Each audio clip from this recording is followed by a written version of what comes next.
All right, so you're out on a job site and you don't have any power light here. It's not turning on. You've gone through and kind of made certain other things are correct. So what you do is you grab your meter, and this is set on, because this is a 10 tap power supply, it's about 30 volts AC is what it puts out. So my meter is set to 200 volts AC, so I got plenty of room. And you take, get my hands in the right way, put the black on the outside here, and carefully touch the center, because if it's live, it will spark. You see no voltage there. So, and I actually have 2 lines here that aren't working. So what you do then is you follow your wires back. Hopefully it's labeled properly. I already loosened these screws. There's a cover that's normally here. This is in our shop. It gets used a lot. We're not putting it back on all the time. Anyhow, so we follow those 2 lines in, and it goes down to these 2. And you don't have any voltage there, so what you want to do is check your circuit breakers. So, and yes, this is live. This is hot. The voltage is going on. Now I put it on my lowest ohms setting in here, and you just put this on. You make certain that the button has been pushed so it's not clicking, so it's set, and then you check across it, and it's open, and so's the other one. And so both of these circuit breakers are bad. So basically toss those to the side.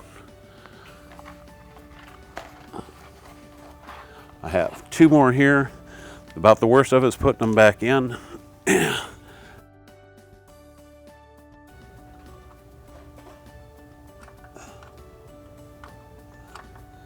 this one's been abused enough that it's actually a little bit bent. Anyhow, that one's back in.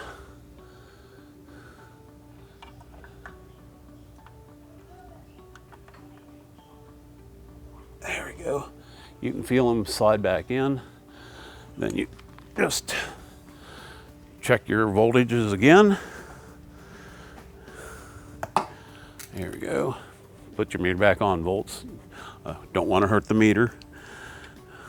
And do the same thing again. Do like so. Like so.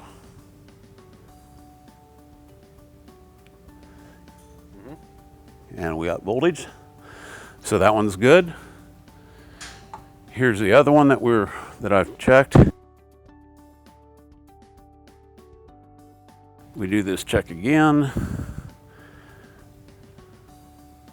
Still nothing. And you have no you have no voltage. And then you can double check yourself.